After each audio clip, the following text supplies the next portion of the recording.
Assalamualaikum warahmatullahi wabarakatuh. Izin memperkenalkan diri, nama saya Kurni Iman Pratista dengan NIM 24111131310023 sebagai mahasiswa Fakultas Kedokteran Gigi Universitas Lambung Mangkurat tahun 2024. Jadi kali ini saya akan mempresentasikan tentang sistem reproduksi manusia sebagai tugas oleh Dr. Oski Iliandri, Magister Kesehatan. Nah, jadi sistem reproduksi adalah kumpulan organ dan jaringan dalam tubuh yang berfungsi untuk menghasilkan keturunan atau reproduksi. Sistem reproduksi manusia terdiri oleh organ reproduksi internal dan eksternal, serta saluran-saluran yang menghubungkannya. Oke, baik, kita akan membahas secara anatominya. Pertama, kita akan bahas secara sistem reproduksi pada pria. Jadi, pada sistem reproduksi pada pria itu terdiri dari testis, kemudian ada epididymis, kemudian vas deferens, kemudian uretra, kemudian kelenjar. Ada kelenjar prostat dan kelenjar vesicula seminalis.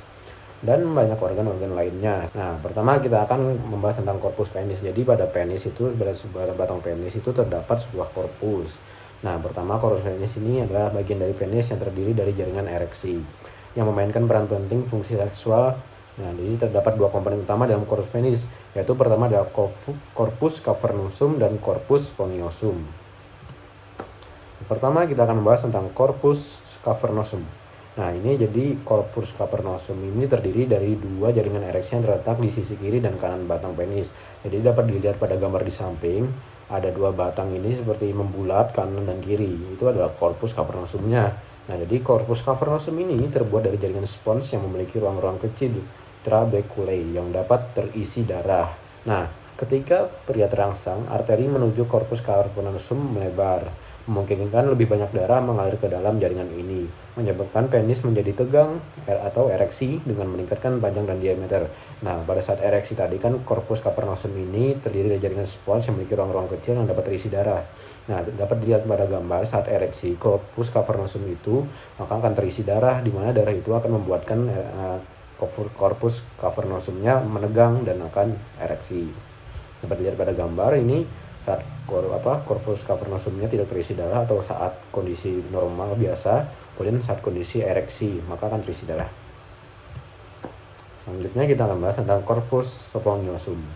Nah, jadi corpus spongiosum ini terletak di bagian bawah penis mengelilingi uretra. Dapat dilihat pada gambar, kita lihat di uretra itu adalah lingkaran kecil di tengah, itu adalah saluran uretra. Nah, di mana yang jaringan yang mengelilinginya itulah barulah corpus spongiosum. Nah, jadi corpus spongiosum ini memiliki fungsi untuk menyangga uretra tetap terbuka selama ereksi, sehingga memungkinkan ejakulasi semen tanpa tertekan oleh tekanan dari corpus cavernosum. Kan saat ereksi corpus cavernosum itu akan membesar atau ereksi mengeras. Nah, mengeras itu akan menimbulkan tekanan kepada uretra. Nah, agar uretra tidak tertekan oleh ereksi kondisi corpus cavernosum terisi darah tersebut, maka ada yang berperan itu corpus spongiosum untuk mempertahankan kondisi uretra agar tidak tersumbat. Nah, jadi corpus spongiosum ini juga berakhir di kepala penis atau glans penis yang merupakan bagian paling sensitif dari organ genital pria. Nah, kita akan selanjutnya akan membahas tentang uretra. Nah, uretra adalah saluran terletak di daerah panggul dan berfungsi sebagai jalur keluar untuk pengeluaran mani pada pria. Jadi yang tadi yang dikelilingi corpus spongiosum itu adalah saluran uretra. Nah, jadi uretra ini terdiri dari lapisan epitel, terus ada sel otot polos dan jaringan ikat. Nah, panjang uretra sendiri itu sekitar 20 cm. Nah, wanita juga memiliki uretra yaitu yang lebih pendek, sekitar 3-4 cm. Kemudian uretra itu pada pria melalui prostat dan berlanjut ke penis. Jadi ada prostat, kemudian disalurkan oleh uretra, kemudian menyambung ke penis. Nah, uretra ini terlibat dalam ejakulasi karena uretra itu berperan dalam pengeluaran urin dan uretra itu berperan juga dalam pelepasan air mani selama ejakulasi. Kemudian glans penis. Nah, glans penis itu adalah sebuah bagian kepala penis yang mana berbentuk mengerucut dan berfungsi sebagai area sensitif dalam sistem reproduksi pria. Dapat dilihat pada gambar itu yang bagian ujung penis itu adalah namanya glans penis. Nah, glans penis sendiri berperan dalam proses seksual dengan meningkatkan sensitivitas selama rangsangan. Aliran darah meningkat ke jaringan erektil di glans menyebabkan penis menjadi tegang dan siap untuk ejakulasi. Pengeluaran urin dan air mani melalui meatus uretra, glans penis memungkinkan pengeluaran urin dari kandung kemis serta air mani saat ejakulasi. Nah, glans penis ini dapat merasakan sebagai area sensitif pada pria itu karena memiliki banyak area sensorik atau banyak jaringan sarafnya, sehingga dia dapat sensitif dalam rangsangan. Kemudian kita akan bahas tentang epididymis. Oke, epididymis adalah bagian penting dari sistem reproduksi pria yang berfungsi sebagai tempat penyimpanan dan pematangan sperma. Fungsi dari epididymis sendiri itu pertama sebagai pematangan sperma tadi. Sperma yang diproduksi harus melalui proses pematangan di epididymis yang berlangsung sekitar 2-6 hari. Nah, kemudian epididymis juga berperan dalam penyimpanan sperma. Kemudian transportasi sperma, epididymis juga berperan dalam mengangkut sperma dari testis ke vas deferens saat saluran yang membawa sperma keluar tubuh saat ejakulasi. Nah, dapat dilihat pada gambar itu adalah jaringan epididymisnya. Nah, dalam gambar itu bagian testis yang bulat. Nah, di mana testis ini dapat juga menghubungkan epididymis ini menghubungkan antara testis dengan vas deferens juga. Nah, di epididymis juga dapat berperan dalam konsentrasi sperma. Selama perjalanan melalui epididymis, air diresorpsi dari sperma atau diserap sehingga meningkatkan konsentrasi sperma sebelum memasuki vas deferens. Kemudian kita akan bahas tentang vas deferens. Vas deferens juga dikenal sebagai ductus deferens, adalah bagian penting dari sistem reproduksi pria yang berfungsi untuk mengangkut sperma dari epididymis ke uretra selama ejakulasi. Dapat dilihat pada gambar. Nah, itu adalah bagian vas deferensnya. Ini juga berperan penting ya dalam mengangkut sperma ya dari epididymis. Nah, jadi secara struktur vas deferens adalah saluran bentuk tabung yang panjangnya sekitar 30-45 cm dan memiliki diameter 2-3 mm. Nah, jadi vas deferens ini terdiri dari 3 lapisan jaringan. Pertama lapisan luar, kemudian lapisan otot, dan lapisan mukosa. Nah, bagian vas deferens memiliki bagian yang disebut ampula, yang merupakan bagian yang melebar sebelum bergabung dengan saluran dari vesikula seminalis untuk membentuk ejaculatory duct. Ejaculatory duct ini adalah sebuah saluran ejakulasi ya. Kemudian kelenjar prostat. Nah, kelenjar prostat adalah organ penting dalam sistem reproduksi pria yang berfungsi untuk memproduksi dan mengeluarkan cairan semen. Nah, secara struktur, kelenjar prostat terletak di bawah kandung kemih dan mengelilingi uretra dengan berat antara 20 hingga 30 gram pada pria dewasa. Nah, kelenjar prostat dikelilingi oleh kapsul jaringan fibromuskuler yang memberikan dukungan struktural dan elastisitas. Nah, dapat dilihat pada gambar itu, kita gambarin di bawah. Nah, yang di atas bulat lebih besar itu adalah kandung kemih atau vesikula urinaria. Nah, di bawahnya itu baru kelenjar prostat yang bulat lebih kecil lagi.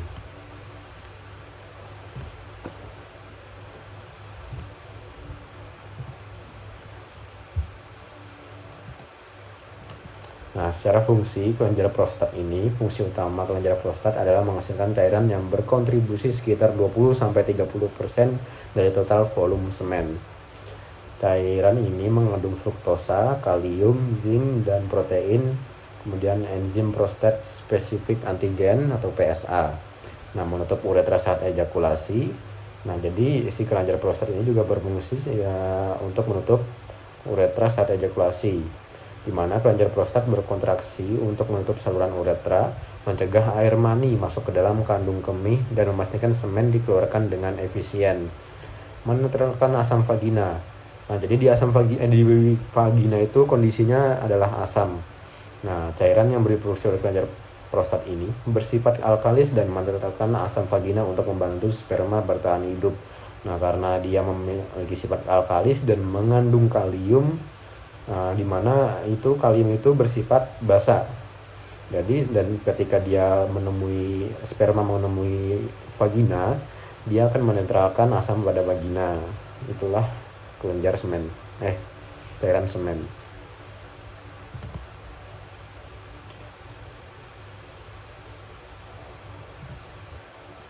Nah, kemudian adalah sistem reproduksi pada wanita. Kita akan bahas tentang sistem reproduksi pada wanita. Nah, organ reproduksi pada wanita meliputi labia mayora atau bibir mayora, kemudian labia minora dan klitoris, dan vagina dan rahim, kemudian tuba falopi dan ovarium. Pertama, labia mayora. Labia mayora itu adalah sebuah dua lipatan kulit yang besar berisi lemak yang membentuk bagian luar dari genitalia wanita. Labia mayora memiliki peran penting dalam melindungi struktur internal vulva dan berfungsi dalam berbagai aspek kesehatan reproduksi. Nah, dilihat pada gambar itu seperti lipatan kulit yang besar lihat pada tunjukannya itu adalah labia mayora. Nah, fungsinya itu tadi dengan menutupi area genital yang lebih sensitif, labia mayora membantu mencegah masuknya kuman atau benda asing. Nah, kemudian fungsinya lagi adalah labia mayora juga mengandung banyak ujung saraf sehingga dapat memberikan sensasi saat terangsang seksual. Kemudian ada labia minora. Labia minora juga dikenal sebagai inner labia atau lips dalam bibir bagian dalam sebuah alat reproduksi wanita. Itu adalah dua lipatan kulit sama seperti labia mayora tadi, namun ini berbentuk lebih kecil dan lebih halus terletak di dalam labia mayora, membentuk bagian dari vulva wanita. Dapat dilihat pada gambar itu sama mirip bentuknya dengan labia mayora tadi, namun dia lebih kecil dan lebih tipis, lebih ke dalam ya, karena dia bagian dari labia mayora. Nah, jadi fungsinya pertama itu perlindungan. Nah, labia minora ini berfungsi untuk melindungi pembukaan vagina dan uretra dari infeksi dan iritasi dengan menutupi area sensitif tersebut. Kemudian fungsinya kedua itu produksi cairan pelumas. Kelenjar sebaceus di dalam labia minora menghasilkan sekresi yang membantu menjaga kelembapan area genital, mengurangi gesekan selama hubungan seksual. Nah, kemudian yang ketiga sensasi. Labia minora kaya akan ujung saraf, nah sehingga sangat sensitif terhadap rangsangan saat hubungan seksual. Kemudian bagian klitoris. Nah, klitoris ini bagiannya kalau kita lihat ada labia minora tadi, di atasnya itu seperti di paten itu ada bagian namanya klitoris. Nah, klitoris ini merupakan salah satu bagian dari organ intim wanita yang sangat sensitif terhadap rangsangan seksual. Secara fungsi utama klitoris adalah memberikan kenikmatan seksual kepada wanita. Klitoris sangat sensitif dan dapat menghasilkan respons seksual yang paling intens. Nah, strukturnya ini klitoris terletak di bagian atas vulva, tepatnya di atas uretra dan lubang vagina. Ia dikelilingi oleh labia minora. Nah, ukuran klitoris ini bervariasi antara individu seorang wanita. Nah, panjangnya itu antara 0,2 hingga 3,5 cm dan lebar hingga 1 cm. Kemudian masuk ke bagian yang lebih dalam. Kalau tadi adalah bagian struktur eksternalnya, kita akan masuk ke internalnya, bagian dalam dari sistem reproduksi wanita. Pertama, vagina merupakan saluran berbentuk seperti tabung berotot yang menghubungkan leher rahim atau cervix dengan bagian luar tubuh. Vagina berupa tabung elastis yang panjangnya sekitar 7-10 cm pada wanita dewasa. Nah, fungsinya saluran reproduksi sebagai saluran masuk bagi sperma saat berhubungan seksual, memungkinkan sperma bergerak menuju rahim untuk fertilasi. Kemudian fungsi yang kedua sebagai saluran pengeluaran menstruasi. Ketiga, pelindung. Nah, vagina membantu melindungi organ internal dari infeksi dengan mempertahankan keseimbangan pH dan menyediakan lingkungan yang tidak ramah bagi bakteri patogen. Nah, kita masuk ke bagian yang lebih dalam lagi, bagian dari atas vagina lagi itu ada rahim atau uterus. Nah, uterus itu adalah organ reproduksi wanita yang memiliki bentuk seperti buah pir terbalik. Dapat dilihat pada gambar dan berfungsi sebagai tempat perkembangan janin selama kehamilan. Nah, kalau kita amati lagi, dibagi lagi, lapisan rahim itu terbagi dari 3. Ada perimetrium, myometrium, endometrium. Nah, perimetrium itu lapisan luar yang melindungi rahim. Dapat dilihat pada gambar itu, jadi dia yang paling keluar, paling menjauhi inti rahim. Nah, kemudian ada myometrium. Nah, lapisan yang tengah terdiri dari otot polos. Nah, myometrium ini berfungsi untuk kontraksi selama menstruasi dan persalinan. Kemudian selanjutnya bagian paling dalam dapat dilihat pada gambar yang ditunjuk oleh kursor itu adalah endometrium. Endometrium adalah lapisan dalam menumpuk selama siklus menstruasi dan menjadi tempat implantasi atau penanaman embrio jika pembuahan terjadi. Implantasi maksudnya embrio itu tertanamnya di endometrium, tertanam dan berkembang di endometrium. Nah, fungsi rahim sendiri pertama itu menstruasi. Selama siklus menstruasi, jika tidak terjadi pembuahan, lapisan endometrium atau lapisan yang paling dalam tersebut akan luruh dan dikeluarkan melalui vagina sebagai darah menstruasi. Kemudian fungsi kedua, pembuahan dan implantasi. Setelah pembuahan, embrio akan menempel pada lapisan endometrium untuk memulai proses kehamilan. Kemudian yang ketiga, kehamilan. Nah, dinding otot rahim myometrium berkontraksi untuk membantu menjaga posisi janin dan mendukung proses persalinan. Kemudian yang keempat itu persalinan. Rahim berkontraksi untuk mendorong bayi keluar melalui serviks dan vagina. Kontraksi ini membantu membuka serviks dan memfasilitasi kelahiran. Baik, kita akan slide. Kemudian bagian tuba falopi. Tuba falopi dapat dilihat pada gambar itu seperti saluran di mana dia menghubungkan rahim dengan ovarium. Ovarium ini bagian tengah, jadi rahim ini yang tengah, tadi uterus. Nah, ini tuba falopi. Namun tuba falopi juga memiliki fungsi yang cukup penting dalam kehamilan. Nah, tuba falopi adalah saluran tadi ya.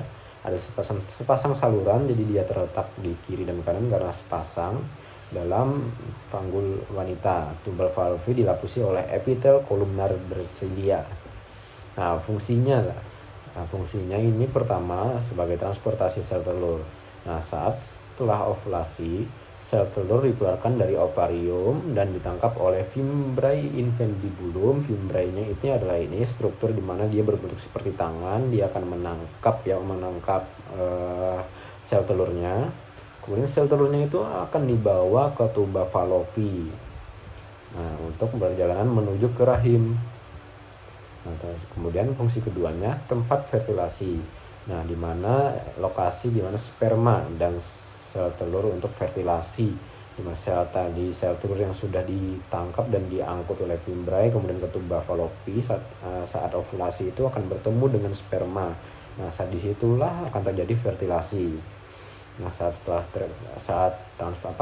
fertilasi, kemudian embrio yang terbentuk akan bergerak melalui tuba falopi menuju rahim untuk implantasi di endometrium atau lapisan dalam rahim. Nah, dari tuba falopi dia akan bergerak ke endometrium atau lapisan dinding rahim untuk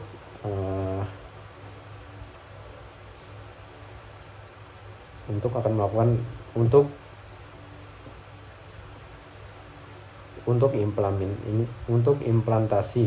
Dia akan selanjutnya berkembang di endometrium.